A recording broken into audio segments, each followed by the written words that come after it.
कटक भुवनेश्वर कटकपुरी संबलपुर झारसुगुड़ा बरगढ़ जयपुर सोनाबेड़ा कोरापुट छत्रपुर ब्रह्मपुर गोपालपुर केन्दुझर बड़बिल जोड़ा आदि विभिन्न अर्थनैतिक अंचलर विकास यही योजना कराजिबो।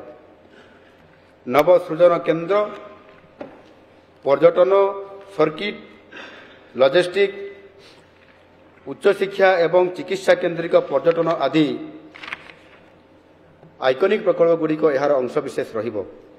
भुवनेश्वर नूतन नगर विकास परिकल्पना न्यू सिटी डेवलपमेंट योजना प्रारंभिक भाव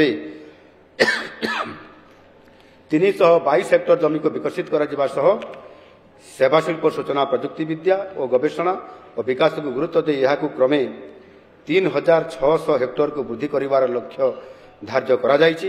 एही अभियान अधीन 200 कोटी टंका व्यय बराद करा जायछि। सहरांचल गुरुत्वपूर्ण भित्तिभूमि अभाव को दूर करने आमर सर्वोच्च प्राथमिकता मध्य अंतर्भुक्त। आम सरकार समस्त सहर नागरिक सुविधा राजस्व सृष्टि भित्तिभूमि प्रस्तुतिकरण सहरांचल मजूरी नियुक्ति श्रम समृद्धि जलाशय उन्नयन जल समृद्धि एवं पशु कल्याण प्राणी समृद्धि और गृह निर्माण निमंते एक नूतन योजना मुख्यमंत्री शहरी विकास योजना MSBY अधीन 1100 कोटी टंका आवंटन प्रावधान करिसेंति। आम सरकार सहरांचल प्रधानमंत्री आवास PM आवास योजना माध्यम समस्त सुलभ गृह निर्माण निमंते संकल्पबद्ध। मु चलित वर्ष 27,000 गृह निर्माण 795 कोटी टंका व्यय बराद प्रस्ताव देउछि।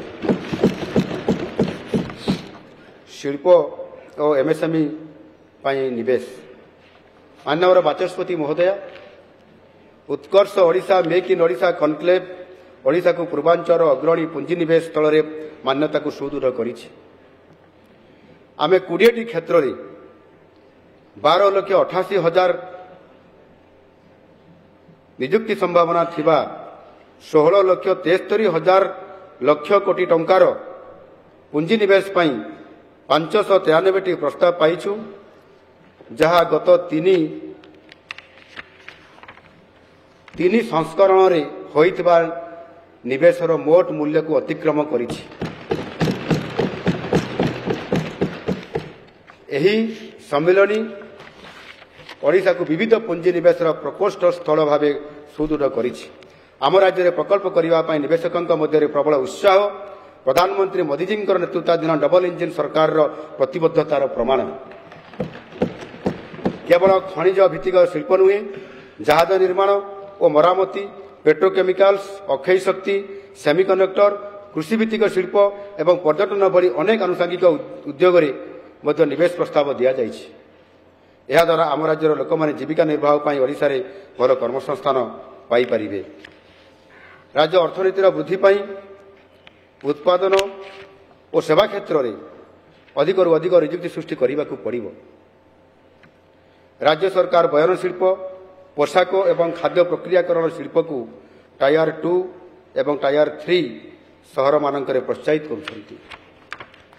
शिल्प को प्रोत्साहन एवं सहायता देवा तथा इज ऑफ डूइंग बिजनेस उपर गुरुत्व दिया जाय निवेशक अनुकूल परिवेश तैयारी पाई इपिकल एवं इडको को अधिक सुदृढ़ एवं पुनर्गठन करा जिवो। विभिन्न विभाग ए दिगरे पदक्षेप नेबा आरंभ करिसंती। आगो को प्रतिष्ठित हवा पाई थिबा शिल्प गुडी को सहयोग करिबा जमी आवंटन प्रक्रिया को त्वरान्वित करिबा तथा शिल्प प्रकल्प पाई व्यवहार योग्य जमी जोगाई देबा पाई जमी बैंक योजना रे आगामी 5 वर्ष पर्यंत प्रत्येक वर्ष 1000 एकर जमी अधिग्रहण करने को लक्ष्य रखा जाइछि। एही योजना पाई 106 कोटी टंकार बजेट प्रस्ताव दिया जाइछि। इंडस्ट्रियल पार्क निकटवर्ती अंचल रे विश्वस्तरीय सुविधा सह स्वतंत्र अर्थनैतिक जोन प्रतिष्ठा करा जिवो। महिला उद्योगी मानक प्रोत्साहित करने उद्देश्य रे इपिकल रे एक स्वतंत्र सेल प्रतिष्ठा करा जिवो। राज्य सरकार पारादीप चौद्वार ढेंकानाल अनुगुल संबलपुर झारसुगुड़ा सुंदरगढ़ ରାଉରକେଲା को संजोग करुवा एक शिल्प कॉरिडोर विकसित करेंगे। यही निरविच्छिन्न मल्टीमोडाल परिवहन सेवा को सुगम कर द्रुत और समन्वित अभिवृद्धि सुनिश्चित कर सरकार 2025-26 आर्थिक वर्ष ठारू कनेक्ट ओडिशा कार्यक्रम अधीन राज्यर 8टी स्थान में मल्टीमोडाल लॉजिस्टिक पार्क MMLP प्रतिष्ठा करने को योजना करिसेंती। महिला उद्योगी मानकु लगी स्वतंत्र MSME पार्क स्थापन करा जिवो। ऑटोमोबाइल वैद्युतिक यान सेमिकंडक्टर एवं IT एनाबल सर्विस शिल्प उपर विशेष ध्यान दे ओडिशा को एक सुदृढ़ उत्पादन केन्द्र विकसित करने 2024-25 आर्थिक वर्ष में FDI पार्क इन स्टेट कैपिटल रीजन योजना आरंभ करा जाइथिला। 2025-26 आर्थिक वर्ष में यही योजना को आरंभ करने 10 कोटी टंकार बजेट व्यवस्था करने को प्रस्ताव दिया जाइछि। राज्यर विभिन्न अंचल में शिल्प श्रमिकों रही शिल्पी क्लस्टर विकास कार्यक्रम अधीन शिल्पीर आर्थिक सहायतार 13टी श्रमिक हॉस्टेल निर्माण कार्य हाथ को निया जाइछि।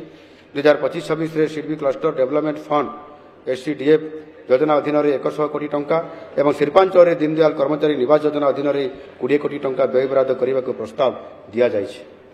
राज्यर अर्थनीति में अणु क्षुद्र और मध्यम उद्योग क्षेत्र कार्य करुवा कर्मचारी कल्याण MSME क्लस्टर निकटवर्ती स्थान में 4 वर्ष मध्य 5टी MSME श्रमिक हॉस्टेल प्रतिष्ठा करने को प्रस्ताव दिया जाइछि, जो अति कम 15,000 रु 20,000 श्रमिक रहिबार सुविधा पाई परिबे। खाद्य प्रक्रियाकरण शिल्प को समस्त आनुषंगिक सुविधा सह जमी जोगाई देबा 20 कोटी टंका व्यय एक मेगा फूड पार्क प्रतिष्ठा प्रस्ताव दिया जाइछि। जेकोसी शिल्प पार्क कि शिल्प स्टेट रे भित्तिभूमि कार्य को ठीक समय करने शिल्प भित्तिभूमि विकास पांठी IIDF गठन करा जाइछि। 2025-26 आर्थिक वर्ष में एथिपाई 60 कोटी टंकार प्रस्ताव दिया जाइछि। अधिक शिल्प को आकर्षित करने राज्य सरकार शिल्प नीति IPR अधीन गृह शिल्प SGST प्रतिपूरण विद्युत शुल्क छाड़ स्टाम्प ड्यूटी छाड़ नियुक्ति खर्च सब्सिडी एवं पुंजी निवेश सब्सिडी भली समस्त प्रोत्साहन प्रदान करा जाउछि।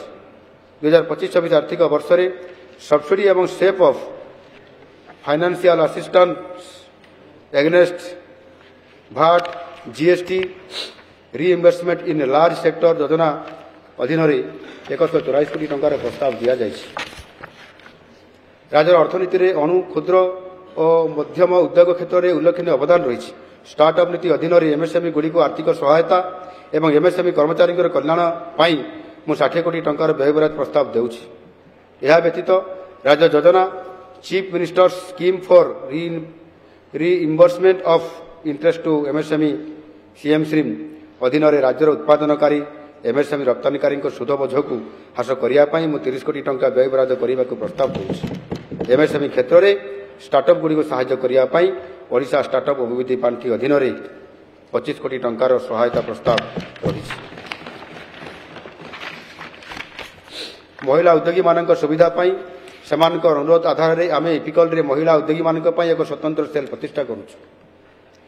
एत व्यतीत आम महिला नेतृत्वाधीन व्यवसाय एक स्वतंत्र पार्क स्थापन करूँ।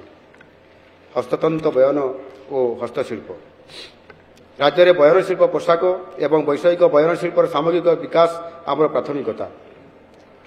विशेषकर महिला मान निजुक्ति सुजोग सृष्टि कर संभावना को दृष्टि रखी विज्ञापन और प्रचार प्रशिक्षण बयन शिल्प नीति प्रणयन एवं यार कार्यकारी मार्गदर्शिका बयन शिल्प पोशाक एवं वैषयिक बयन शिल्प यूनिट प्रोत्साहन पोशाक यूनिट प्रतिष्ठा एक्सपोजर परिदर्शन इनक्यूबेशन सेंटर विकास और उन्नतीकरण एवं मॉनिटरिंग और मूल्यांकन आदि उपादान सहित बयन शिल्प प्रोत्साहन योजना 122 कोटी टंकार व्यय बराद प्रस्ताव रखा जाइछि।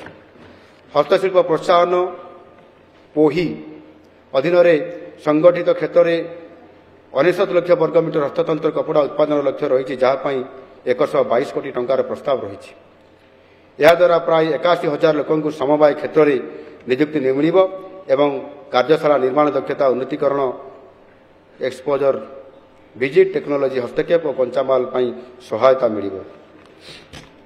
आर्थिक वर्ष 2025-26 हस्तशिल्पर प्रोत्साहन 52 କୋଟି ଟଙ୍କାର ବ୍ୟୟବରାଦ କରାଯାଇଛି। 2025-26ରେ 6000 କାରିଗରଙ୍କୁ ଦକ୍ଷତା ପ୍ରଶିକ୍ଷଣ ଦେବାକୁ ଯୋଜନା ରହିଛି। ଭାରତ ସରକାର ଏବଂ ରାଜ୍ୟର ହସ୍ତଶିଳ୍ପ କାରିଗରଙ୍କ ସହିତ ପରାମର୍ଶ କ୍ରମେ ହସ୍ତଶିଳ୍ପ ତାଲିକାକୁ ସଂଶୋଧନ କରାଯାଇ 55ଟି ହସ୍ତଶିଳ୍ପକୁ ଅନ୍ତର୍ଭୁକ୍ତ କରାଯାଇଛି, ଯାହାଦ୍ୱାରା ସେଗୁଡ଼ିକ କେନ୍ଦ୍ର ସରକାରଙ୍କ ତାଲିକା ସହିତ ସମାନ ସ୍ତରରେ ରହିବେ। 2025-26 9ଟି ହସ୍ତଶିଳ୍ପ ଉତ୍ପାଦକୁ GI ମାନ୍ୟତା ଦେବା ପାଇଁ ଆବେଦନ କରିବାର ପ୍ରସ୍ତାବ ରହିଛି। 2025-26 ବର୍ଷରେ 550 ଜଣ କାରିଗରଙ୍କୁ ୱାର୍କସେଟ୍ ନିର୍ମାଣ ଯୋଜନାରେ ଅନ୍ତର୍ଭୁକ୍ତ କରିବାକୁ ପ୍ରସ୍ତାବ ରହିଛି। 100 କାରିଗରଙ୍କର ପାଇଁ ନିଜସ୍ୱ ଉତ୍ପାଦନ ୟୁନିଟ୍ ସ୍ଥାପନ ପାଇଁ କାରିଗରମାନଙ୍କୁ ବ୍ୟାଙ୍କ ଫାଇନାନ୍ସ ଏବଂ ମାର୍ଜିନ୍ ମନି ସହାୟତା ଦିଆଯିବ। କଣ୍ଟିଲୋ, ପିପିଲି, ବାଲିଜୋର, ହୀରାକୁଦ ଅଞ୍ଚଳ, କଟକ ଓ କୋଟପାଡ଼କୁ ଐତିହ୍ୟ, କ୍ରାଫ୍ଟ ଏବଂ ବୁଣାକାର ଗ୍ରାମ ଭାବେ ବିକଶିତ କରାଯିବା ସହ ପର୍ଯ୍ୟଟନକୁ ହସ୍ତଶିଳ୍ପ ସହ ଯୋଡ଼ିବା ଏବଂ ବୁଣା ବିକାଶ ଉପରେ ଗୁରୁତ୍ୱ ଦେଇ ଅତିରିକ୍ତ ଭିତ୍ତିଭୂମି ସୃଷ୍ଟି କରାଯିବ। ଓଡ଼ିଶା ପର୍ଯ୍ୟଟନ। ମୁଁ ପର୍ଯ୍ୟଟନକୁ ଓଡ଼ିଶାର ଅର୍ଥନୈତିକ ବିକାଶ ଓ ନିଯୁକ୍ତିର ସୃଷ୍ଟିର ଏକ ପ୍ରମୁଖ ଚାଳକ ଭାବରେ ସ୍ଥାନିତ କରିବାକୁ ଚାହୁଁଛି। ଆମର ଅନନ୍ୟ ଐତିହ୍ୟର ଉପଯୋଗ କରି ସମୁଦାୟଗୁଡ଼ିକୁ ସଶକ୍ତ କରି ଏବଂ ସ୍ଥାୟୀ ପଦ୍ଧତିଗୁଡ଼ିକର ଆପଣେଇ ଆମେ ପର୍ଯ୍ୟଟନକୁ ଓଡ଼ିଶାର ଅର୍ଥନୈତିକ ଏବଂ ସାମାଜିକ ବିକାଶରେ ଏକ ଗୁରୁତ୍ୱପୂର୍ଣ୍ଣ ଅବଦାନକାରୀ କରିବାକୁ ଲକ୍ଷ୍ୟ ରଖିଛୁ। ଭିତ୍ତିଭୂମି ବିକାଶ, ଗୋଷ୍ଠୀ ସଶକ୍ତିକରଣ ଏବଂ ସ୍ଥାୟୀ ପର୍ଯ୍ୟଟନ ଉପରେ ଧ୍ୟାନ ଦେଇ ମୁଁ 820 କୋଟି ଟଙ୍କାର ଆବଣ୍ଟନ ପ୍ରସ୍ତାବ ଦେଉଛି। ଆମେ ପଶ୍ଚିମ ଓଡ଼ିଶାର ଆଭ୍ୟନ୍ତରୀଣ ଅଞ୍ଚଳରେ ଏକ ସ୍ୱତନ୍ତ୍ର ପର୍ଯ୍ୟଟନ କ୍ଷେତ୍ର ବିକଶିତ କରିବାକୁ ଯୋଜନା କରୁଛୁ। ଏଥିରେ ହୀରାକୁଦ ଜଳଭଣ୍ଡାର, ଦେବ୍ରିଗଡ଼ ଜଙ୍ଗଲର ଆକର୍ଷଣୀୟ ସୌନ୍ଦର୍ଯ୍ୟ ଓ ବନ୍ୟପ୍ରାଣୀ ଏବଂ ନିକଟବର୍ତ୍ତୀ ସମ୍ବଲପୁର ସହର, ଯାହା ବୟନଶିଳ୍ପର ଚମତ୍କାର ପରମ୍ପରା ଏବଂ ଜୀବନ୍ତ ସମ୍ବଲପୁରୀ ଲୋକନୃତ୍ୟ ଦ୍ୱାରା ରୁଧିବନ୍ତ ସାମିଲ ହେବ। ଆମର ବୌଦ୍ଧ ଐତିହ୍ୟକୁ ପ୍ରୋତ୍ସାହିତ କରିବା ସହିତ ଉଦୟଗିରି, ରତ୍ନଗିରି ଓ ଲଳିତଗିରିକୁ ପୁନରୁଦ୍ଧାର କରି ଓଡ଼ିଶାରେ ବୌଦ୍ଧ ସର୍କିଟ୍କୁ ବିଶେଷ ଭାବରେ ବିକଶିତ କରିବାକୁ ଆମେ ଲକ୍ଷ୍ୟ ରଖିଛୁ। ମୁଁ ଏକ ସନ୍ତୁଳିତ ଏବଂ ସମବେଶୀ ଦୃଷ୍ଟିଭଙ୍ଗୀରେ ପର୍ଯ୍ୟଟନ ଭିତ୍ତିଭୂମିର ସମନ୍ୱିତ ବିକାଶ ଓ ପରିଚାଳନା ପାଇଁ 355 କୋଟି ଟଙ୍କା ବ୍ୟୟ କରିବାକୁ ପ୍ରସ୍ତାବ ଦେଉଛି। ଦେଓମାଳି, ଧଉଳି, ଚିଲିକା, ଖଣ୍ଡଗିରି, ଉଦୟଗିରି, ଖିଚିଂ, ସାତକୋଶିଆ ଏବଂ ଶିମିଳିପାଳ ଭଳି ପ୍ରମୁଖ ପର୍ଯ୍ୟଟନ ସ୍ଥଳୀଗୁଡ଼ିକ ପାଇଁ ସମନ୍ୱିତ ଯୋଜନା ପ୍ରସ୍ତୁତ କରି ଆଗାମୀ 5 ବର୍ଷ ମଧ୍ୟରେ ପର୍ଯ୍ୟାୟକ୍ରମେ କାର୍ଯ୍ୟକାରୀ କରାଯିବ। ସେହିପରି ଫିଜିବିଲିଟି ଷ୍ଟଡି ଓ ଜିଲ୍ଲାସ୍ତରୀୟ ଦାବି ଭିତ୍ତି କରି ସ୍ୱଳ୍ପ ପରିଚିତ ପର୍ଯ୍ୟଟନ କେନ୍ଦ୍ରଗୁଡ଼ିକର ବିକାଶ ଓ ନବୀକରଣ କାର୍ଯ୍ୟ ମଧ୍ୟ ଆରମ୍ଭ କରାଯିବ। ଗୋପାଳପୁର, ପାରାଦୀପ ଇତ୍ୟାଦି ବେଳାଭୂମିକୁ ବ୍ଲୁ ଫ୍ଲାଗ ବିଚ୍ ମାନ୍ୟତା ଦେବା ପାଇଁ ଏଗୁଡ଼ିକର ବିକାଶ କରାଯିବ। ଓଡ଼ିଶାରେ ଦୁଃସାହସିକ କ୍ରୀଡ଼ାର ପ୍ରୋତ୍ସାହନ ସହ ପର୍ଯ୍ୟଟକଙ୍କୁ ଆକୃଷ୍ଟ କରିବା ପାଇଁ ଦୁଃସାହସିକ ପର୍ଯ୍ୟଟନ ମାର୍ଗଦର୍ଶିକା ପ୍ରସ୍ତୁତ କରାଯାଉଛି। ଓଡ଼ିଶା ଐତିହ୍ୟକୁ ପାଳନ କରିବା ଏବଂ ନିବେଶ ସୁଯୋଗକୁ ପ୍ରୋତ୍ସାହିତ କରିବା ପାଇଁ 10ଟି ଜିଲ୍ଲାରେ ଜିଲ୍ଲା ଐତିହ୍ୟ ଓ ପର୍ଯ୍ୟଟନ କମ୍ପ୍ଲେକ୍ସ ନିର୍ମାଣ କରାଯିବ। ବିଗତ ବର୍ଷଗୁଡ଼ିକରେ ପର୍ଯ୍ୟଟକଙ୍କ ଆଗମନ ଓ ଅନୁଭୂତିକୁ ଆଧାର କରି ସରକାର ରାଜ୍ୟର କେତେକ ପ୍ରମୁଖ ପରିବେଶ ପର୍ଯ୍ୟଟନସ୍ଥଳୀକୁ ବଡ଼ ପ୍ରୋତ୍ସାହନ ଦେବାକୁ ଯୋଜନା କରିଛନ୍ତି। ଏହି ପରିପ୍ରେକ୍ଷୀରେ ଶାସ୍କି ଯୋଜନା ଅଧୀନରେ ଭାରତ ସରକାରଙ୍କ ପାଣ୍ଠିରୁ ସ୍ୱଦେଶ ଦର୍ଶନ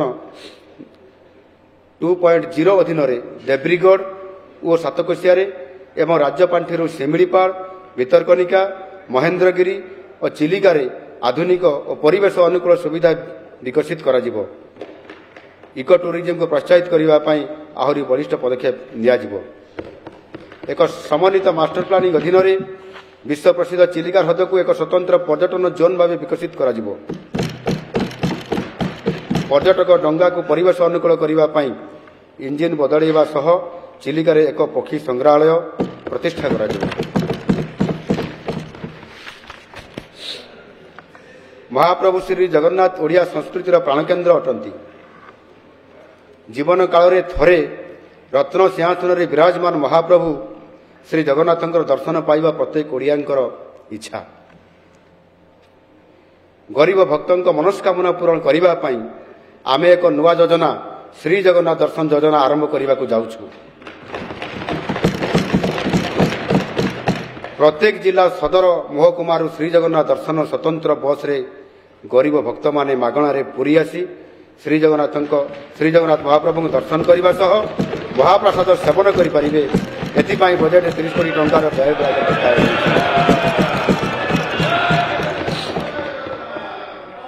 ବାଚସ୍ପତି ମହୋଦୟା, ଐତିହ୍ୟ ଏବଂ ସ୍ମାରକୀଗୁଡ଼ିକର ସମନ୍ୱିତ ବିକାଶ ଏବଂ ପର୍ଯ୍ୟଟନ ସ୍ଥଳରେ ମୌଳିକ ସୁବିଧା ବୃଦ୍ଧି ଯୋଜନା ଅଧୀନରେ ପ୍ରାୟ 225 କୋଟି ଟଙ୍କାରେ କେନ୍ଦୁଝରର ଘଟଗାଁ ସ୍ଥିତ ମା ତାରିଣୀ ମନ୍ଦିରର ପରିସରର ସମନ୍ୱିତ ବିକାଶ କରାଯିବ। ଢେଙ୍କାନାଳ ଜିଲ୍ଲାର ଜୋରନ୍ଦାରେ ଥିବା ମହିମା ଗାଦିର ବିକାଶ କାର୍ଯ୍ୟ ଏବଂ ସେଠାରେ ଭବ୍ୟ ଶୂନ୍ୟ ମଣ୍ଡପ ନିର୍ମାଣ ପାଇଁ ତଥା ଜୋରନ୍ଦା ଅଞ୍ଚଳରେ ସାମଗ୍ରିକ ବିକାଶ ପାଇଁ ଆବଶ୍ୟକ ପଦକ୍ଷେପ ନିଆଯିବ, ଯାହାଦ୍ୱାରା କି ଜୋରନ୍ଦା ମହିମା ଗାଦି ଦେଶର ଏକ ପ୍ରମୁଖ ଧାର୍ମିକ ଓ ଆଧ୍ୟାତ୍ମିକ ସ୍ଥଳୀ ଭାବେ ପରିଗଣିତ ହେବ। ତାଛଡ଼ା ପୁରୀର ସାକ୍ଷୀଗୋପାଳ ସ୍ଥିତ ସାକ୍ଷୀ ଗୋପୀନାଥ ମନ୍ଦିର ପାର୍ଶ୍ୱ ଅଞ୍ଚଳର ସମନ୍ୱିତ ବିକାଶ କରାଯିବ। ଘରୋଇ କ୍ଷେତ୍ର ପୁଞ୍ଜିନିବେଶକୁ ପ୍ରୋତ୍ସାହିତ କରିବା ପାଇଁ ଓଡ଼ିଶା ପର୍ଯ୍ୟଟନ ନୀତି 2022 ଅଧୀନରେ ସବସିଡି ବିତରଣ ପାଇଁ 70 କୋଟି ଟଙ୍କାର ବ୍ୟବସ୍ଥା ରହିଛି। ପର୍ଯ୍ୟଟନସ୍ଥଳୀଗୁଡ଼ିକର ସୁରକ୍ଷା, ନିରାପତ୍ତା ଓ ପରିମଳ ବ୍ୟବସ୍ଥା ପାଇଁ 50 କୋଟି ଟଙ୍କା ଆବଣ୍ଟନ କରାଯାଇଛି। ଏହି ପଦକ୍ଷେପର ଏକ ଅଂଶ ଭାବରେ ଏବଂ ମହିଳାଙ୍କର ନେତୃତ୍ୱାଧୀନ ବିକାଶ ଉପରେ ଆମର ଧ୍ୟାନକୁ ଦୃଷ୍ଟିରେ ରଖି ପରିଦର୍ଶକଙ୍କ ପାଇଁ ନିରାପଦ ଓ ସ୍ୱାଗତଯୋଗ୍ୟ ପରିବେଶ ସୁନିଶ୍ଚିତ କରିବା ତଥା ମହିଳା ପାଇଁ 30ଟି ସ୍ଥାନରେ ମହିଳା ପର୍ଯ୍ୟଟନ ମିତ୍ରମାନଙ୍କୁ ନିୟୋଜିତ କରାଯିବ ଏବଂ ରାସ୍ତା ପାର୍ଶ୍ୱରେ ଥିବା ସୁବିଧା ଓ ପରିମଳ ବ୍ୟବସ୍ଥାର କେନ୍ଦ୍ରୀୟ ରକ୍ଷଣାବେକ୍ଷଣ କରାଯିବ। ଚଳିତ ବର୍ଷଠାରୁ ଆମେ ଭାରତର ପ୍ରମୁଖ ସହରଗୁଡ଼ିକରେ ଓଡ଼ିଶା ପର୍ବ ଆୟୋଜନ ମାଧ୍ୟମରେ ଓଡ଼ିଆ ପର୍ଯ୍ୟଟନ ଓ ସଂସ୍କୃତିର ପ୍ରଚାର କରିବୁ। ଗ୍ରାମାଞ୍ଚଳର ଉନ୍ନତି, ନୂତନ ସଡ଼କ ନିର୍ମାଣ, ରାସ୍ତାଗୁଡ଼ିକର ଉନ୍ନତୀକରଣ ଏବଂ ସଂଯୋଗବିହୀନ ବସତିଗୁଡ଼ିକୁ ସବୁଦିନିଆ ପକ୍କା ସଡ଼କ ଯୋଗାଇ ଦେବା ପାଇଁ ମୁଁ ମୁଖ୍ୟମନ୍ତ୍ରୀ ସଡ଼କ ଯୋଜନା ଅଧୀନରେ 3,470 କୋଟି ଟଙ୍କାର ବ୍ୟୟବରାଦ ପ୍ରସ୍ତାବ କରୁଛି। ଏଥିମଧ୍ୟରେ MMSYRD ସଡ଼କ ଉନ୍ନତୀକରଣ ନିମନ୍ତେ 1,100 କୋଟି ଟଙ୍କା ଏବଂ MSSY trip, MSSY CUVDA, MMSY CMRLକୁ ମିଶାଇ 1,452 କୋଟି ଟଙ୍କା ଅନ୍ତର୍ଭୁକ୍ତ। ପ୍ରଧାନମନ୍ତ୍ରୀ ଗ୍ରାମ ସଡ଼କ ଯୋଜନା PMGSY ଅଧୀନରେ ଗ୍ରାମୀଣ ବିକାଶ କେନ୍ଦ୍ର ଏବଂ କୃଷି ବଜାରକୁ ସଂଯୋଗ କରିବା ଉପରେ ଗୁରୁତ୍ୱ ଦିଆଯାଉଛି, ଯାହା ଅର୍ଥନୈତିକ ସମନ୍ୱୟ ଏବଂ ବିକାଶ ସୁନିଶ୍ଚିତ କରିବ। 2025-26 ଆର୍ଥିକ ବର୍ଷରେ PMGSY କାର୍ଯ୍ୟ ପାଇଁ 1,700 କୋଟି ଟଙ୍କାର ବ୍ୟବସ୍ଥା କରିବାକୁ ମୁଁ ପ୍ରସ୍ତାବ ଦେଉଛି। ଗୁରୁତ୍ୱପୂର୍ଣ୍ଣ ଗ୍ରାମୀଣ ଏବଂ ପଞ୍ଚାୟତ ସମିତି ରାସ୍ତାର ପୋଲ ନିର୍ମାଣ ମାଧ୍ୟମରେ ଗ୍ରାମୀଣ ଯୋଗାଯୋଗ ବୃଦ୍ଧି କରିବା ଆମର ସେତୁବନ୍ଧର ଯୋଜନାର ଲକ୍ଷ୍ୟ। 2025-26 ଆର୍ଥିକ ବର୍ଷରେ ବଳକା କାମ ତଥା ନୂତନ ସେତୁ ପ୍ରକଳ୍ପର ଆବଶ୍ୟକତାକୁ ପୂରଣ କରିବା ପାଇଁ 2,000 କୋଟି ଟଙ୍କାର ବ୍ୟବସ୍ଥା କରାଯାଇଛି। ମୌସୁମୀ ସମୟରେ କ୍ଷୁଦ୍ର ଜଳସେଚନ, ଘରୋଇ ବ୍ୟବହାର, ପଶୁପକ୍ଷୀଙ୍କ ବ୍ୟବହାର, ଭୂତଳ ଜଳ ରିଚାର୍ଜିଂ, ସବୁଜ ପରିବେଶ ସୃଷ୍ଟି, ମତ୍ସ୍ୟ ଚାଷ ଦ୍ୱାରା ସ୍ଥାନୀୟ ଲୋକଙ୍କ ଜୀବିକାର ଉନ୍ନତି ଏବଂ ମୃତ୍ତିକା କ୍ଷୟକୁ ନିୟନ୍ତ୍ରଣ କରିବା ତଥା ବାୟୁମଣ୍ଡଳର ତାପମାତ୍ରା ହ୍ରାସ କରିବା ସହିତ ଜଳସ୍ରୋତ ମଧ୍ୟରେ ପର୍ଯ୍ୟାପ୍ତ ପରିମାଣର ଜଳ ସଂରକ୍ଷଣ କରିବା ଉଦ୍ଦେଶ୍ୟରେ ରାଜ୍ୟବ୍ୟାପୀ ମୁଖ୍ୟତଃ କ୍ଷୁଦ୍ରରୁ ମଧ୍ୟମ ସେତୁ ପ୍ରକଳ୍ପର ଚେକ୍ ଡ୍ୟାମ୍ ବା ପୋଲ ତଥା ବନ୍ଧ ନିର୍ମାଣ କରାଯାଉଛି। ଏହି ଯୋଜନା ଅଧୀନରେ 55 କୋଟି ଟଙ୍କାର ବ୍ୟବସ୍ଥା କରିବାକୁ ପ୍ରସ୍ତାବ ଦେଉଛି। ଗ୍ରାମୀଣ ପରିବର୍ତ୍ତନ, ଗ୍ରାମୀଣ ଓଡ଼ିଶାର ସଶକ୍ତିକରଣ ଏବଂ ସାମଗ୍ରିକ ବିକାଶକୁ ପ୍ରୋତ୍ସାହିତ କରିବା ଦିଗରେ ବିକଶିତ ଗାଁ ବିକଶିତ ଓଡ଼ିଶା ଯୋଜନା ଏକ ଅଭିନବ ପଦକ୍ଷେପ।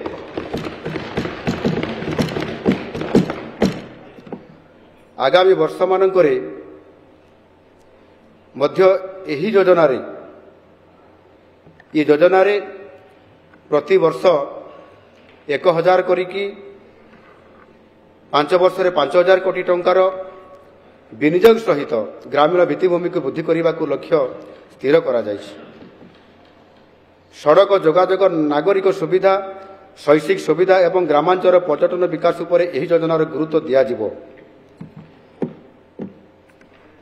2025-26 आर्थिक वर्ष पर 2000 कोटी टंकार बजेट आवंटन द्वारा यह योजना को ग्रामीण भित्तिभूमि एवं तृणमूल गणतंत्र उपर एक स्वतंत्र प्रभाव पकाइब एवं आगामी वर्ष मानकरे मध्य यही योजन 2000 कोटी लेखाएं व्ययबराद कराजिब। एथिपाई यही योजनार कलेबर वृद्धि कराजिब।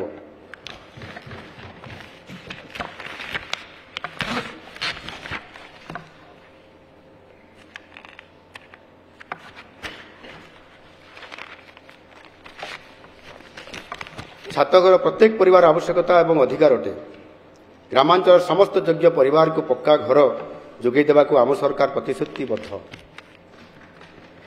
प्रधानमंत्री आवास योजना PMAY ग्रामीण अधीन 5 लाख घर निर्माण पर 4500 कोटी टंका आवंटन करने को प्रस्ताव कर। व्यतीत विशेष भाव दुर्बल जनजाति गोष्ठी PVTG उन्नति पाई PM जन्मन अधीन 200 कोटी टंका आवंटन करने को प्रस्ताव रही। दारिद्र्य सीमारेखा तले रहुतबा गरीब परिवार को पक्का घर जोगैबा पाई अंत्योदय गृह योजना नाम एक नूतन योजना आरंभ करा जायछि। एथिपाई मोट 7550 कोटी टंकार व्यय अनुमोदन करा जायछि। प्राकृतिक मानवकृत विपर्यय सरकारी प्रकल्प जोगु विस्थापित लोक परिवार भिन्नक्षम प्राथमिक आयकारी एवं जंगल अधिकार आईन अधीन योग्य थिबा पूर्व प्रचलित थिबा गृह निर्माण योजना वंचित परिवार को यह योजना सामिल करा जिवो।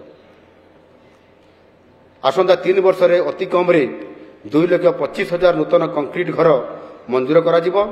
2025-26 वर्ष रे 75,000 गृह निर्माण एवं हिताधिकारी को प्रोत्साहन प्रदान करने पाई 2,603 कोटी टंकार व्ययबराद प्रस्ताव रही।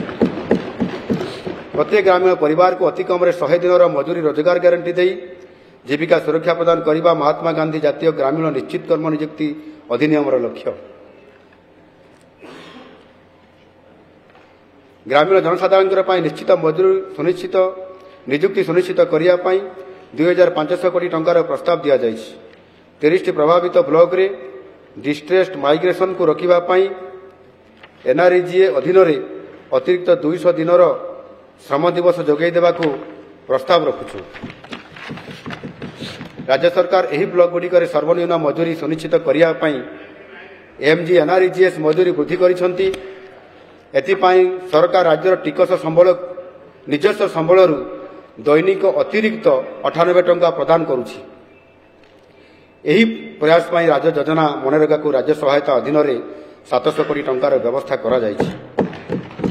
सेहीपरि अणा आवासिक कोठा निर्माण पाई वन सुरक्षा समिति VSS अधीन 200 कोटी टंकार व्ययबराद ग्रामीण भित्तिभूमि को सुदृढ़ करने प्रतिश्रुतिबद्धता को दर्शाଉଛି। बाचस्पति महोदय दीनदयाल उपाध्याय ग्रामीण कौशल योजना लक्ष्य हेउछि 18-35 वर्ष बयसर ग्रामीण युवक मानक दक्षता विकास प्रशिक्षण प्रदान करी दक्षता और नियुक्ति सुजोग सृष्टि वृद्धि करवा। एथिपाई DDU KGY अधीन 160 कोटी टंकार बजेट प्रस्ताव रखा जायछि। यह व्यतीत ब्लॉक स्तरीय ग्रामीण प्रदर्शनी आयोजन ग्रामीण उत्पाद पाई पैकेजिंग एवं मार्केटिंग यूनिट प्रतिष्ठा एवं ग्रामीण हिताधिकारी को दक्षता विकास प्रशिक्षण प्रदान करने ओरमास को राज्य सहायता योजना अधीन 51 कोटी टंकार प्रस्ताव दि जायछि। राष्ट्रीय ग्राम स्वराज अभियान RGSA योजनार उद्देश्य हेउछि पंचायतीराज संस्थागुड़िक दक्षता वृद्धि सहित ग्राम पंचायत गुड़िक भित्तिभूमि व्यवस्था। यह सहित राज्य ग्राम उन्नयन एवं पंचायतीराज प्रतिष्ठान द्वारा पंचायतीराज संस्थार सदस्य मानक प्रशिक्षण प्रदान करा जाउछि। 2025-26 आर्थिक वर्ष पर यह योजन 162 कोटी टंकार प्रस्ताव दि जायछि, जहाँ मध्य ग्राम पंचायत कोठा निर्माण पर 60 कोटी टंका अंतर्भुक्त।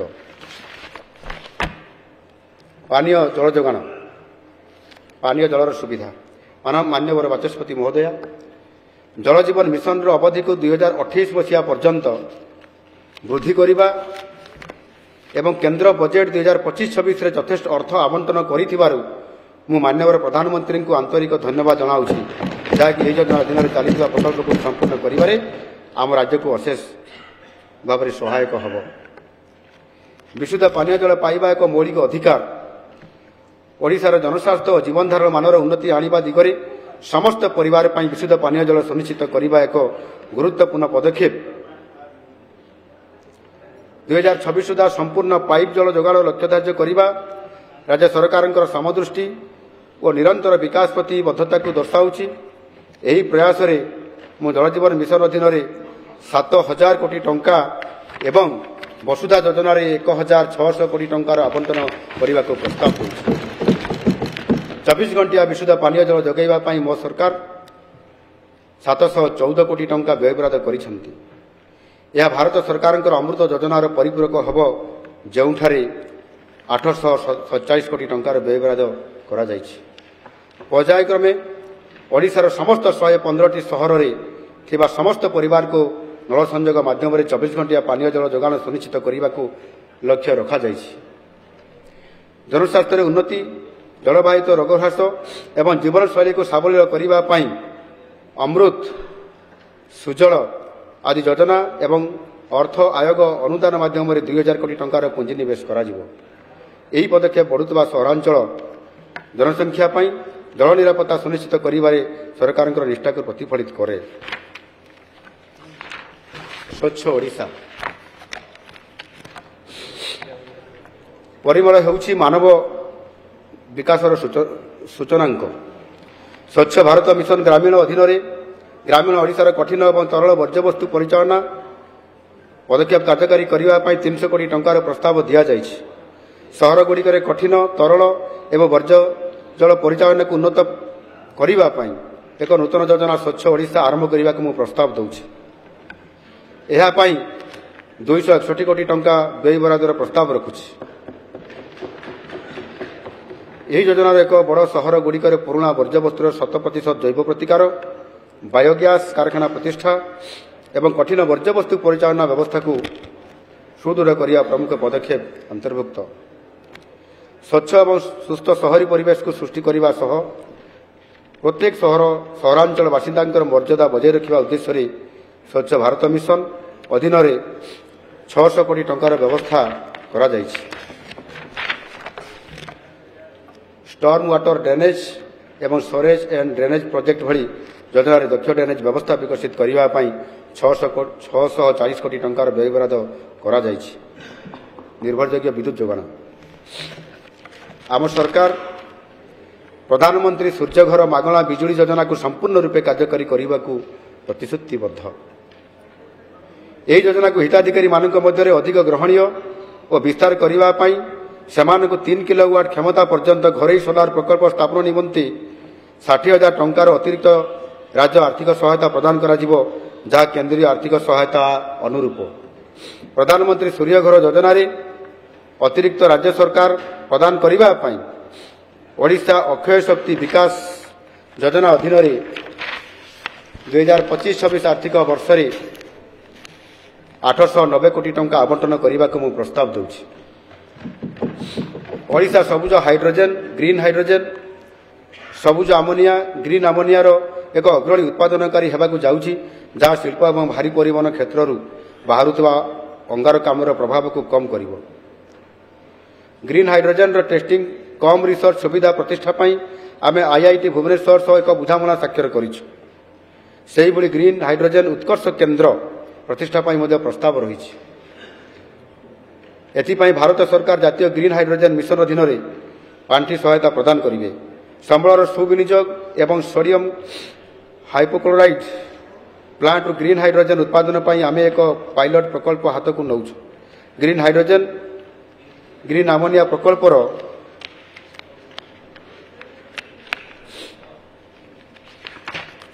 ବିକାଶ ଦିଗରେ ଓଡ଼ିଶା ଅକ୍ଷୟ ଶକ୍ତି ବିକାଶ ଯୋଜନା ଅଧୀନରେ 2025-26 ଆର୍ଥିକ ବର୍ଷରେ 85 କୋଟି ଟଙ୍କାର ପ୍ରସ୍ତାବ ରଖିଛି। ପମ୍ପ ଷ୍ଟୋରେଜ୍ ପ୍ରକଳ୍ପଗୁଡ଼ିକର ମାଧ୍ୟମରେ ବିଦ୍ୟୁତ୍ ଗ୍ରିଡ୍ରେ ସ୍ଥିରତା ଏବଂ ସନ୍ତୁଳିତ ପ୍ରବାହ ବଜାୟ ରଖିବା ଏକ ପ୍ରମୁଖ ପଦକ୍ଷେପ। ତଦନୁଯାୟୀ ଓଡ଼ିଶା ଜଳବିଦ୍ୟୁତ୍ ନିଗମ OHPC ମୁଖିଗୁଡ଼ାଠାରେ 600 ମେଗାୱାଟ୍ ଓ ଉପର ଇନ୍ଦ୍ରାବତୀ ବାଲିମେଳାଠାରେ 500 ମେଗାୱାଟ ବାଲିମେଳା ପ୍ରକଳ୍ପ ଏବଂ ଉପର କୋଲାବର ବାରିଣୀପୁଟଠାରେ 600 ମେଗାୱାଟ କ୍ଷମତା ସମ୍ପନ୍ନ ପମ୍ପ ଷ୍ଟୋରେଜ ପ୍ରକଳ୍ପର ବିକାଶ କରିବାକୁ ଯୋଜନା ରହିଛି। ଓଡ଼ିଶା ଅକ୍ଷୟ ଶକ୍ତି ବିକାଶର ଯୋଜନା ଅଧୀନରେ ପମ୍ପ ଷ୍ଟୋରେଜ ପ୍ରକଳ୍ପ ପାଇଁ OHPCକୁ 110 କୋଟି ଟଙ୍କାର ଋଣ ଆକାରରେ ଆବଣ୍ଟନ କରାଯିବାର ପ୍ରସ୍ତାବ ଅଛି। ଶକ୍ତି ଅପଚୟ ରୋକିବା ହେଉଛି ଶକ୍ତି ସଂରକ୍ଷଣ। ସରକାରୀ ପ୍ରତିଷ୍ଠାନଗୁଡ଼ିକର ଶକ୍ତି ଦକ୍ଷ ଉପକରଣ ସ୍ଥାପନ ଓ ବ୍ୟବହାର କରିବାକୁ ସରକାର ନିଷ୍ପତ୍ତି ନେଇଛନ୍ତି। 5 ବର୍ଷରୁ ଅଧିକ ପୁରୁଣା ଫ୍ୟାନ୍ ଏବଂ 10 ବର୍ଷରୁ ଅଧିକ ପୁରୁଣା ଏୟାର କଣ୍ଡିସନର ଗୁଡ଼ିକୁ ବାହାର କରି BLDC ଫ୍ୟାନ୍ ଏବଂ ଶକ୍ତି ଦକ୍ଷ 5 ତାରକା ରେଟିଂ ଥିବା ଏୟାର କଣ୍ଡିସନର ଲଗାଯିବ। ଏହାଦ୍ୱାରା କେବଳ ଶକ୍ତି ସଞ୍ଚୟ ହେବ ନାହିଁ ବରଂ ରାଜ୍ୟରେ ଅଙ୍ଗାରକାମ୍ଳ ନିର୍ଗମନ ମଧ୍ୟ ହ୍ରାସ ପାଇବ। ମୁଖ୍ୟମନ୍ତ୍ରୀ ଶକ୍ତି ସଂରକ୍ଷଣ ଅଭିଯାନ ଅଧୀନରେ ଶକ୍ତି ଦକ୍ଷତା କାର୍ଯ୍ୟକ୍ରମ ପାଇଁ 100 କୋଟି ଟଙ୍କା ବ୍ୟୟବରାଦ କରାଯାଇଛି। ସମୃଦ୍ଧ ଓଡ଼ିଶା 2036 ଏବଂ ବିକଶିତ ଭାରତ 2047ର ପରିକଳ୍ପନା ଅନୁଯାୟୀ ଏବଂ ରାଜ୍ୟର ଶକ୍ତି ନିରାପତ୍ତା ସୁନିଶ୍ଚିତ କରିବା ପାଇଁ Odisha power generation corporation OPGC ଏହାର ବର୍ତ୍ତମାନର ପ୍ଲାଣ୍ଟରେ ୟୁନିଟ୍ 5 ଏବଂ ୟୁନିଟ୍ 6 ସ୍ଥାପନ ମାଧ୍ୟମରେ ତାପଜ କ୍ଷମତା ବୃଦ୍ଧି ପାଇଁ ଯୋଜନା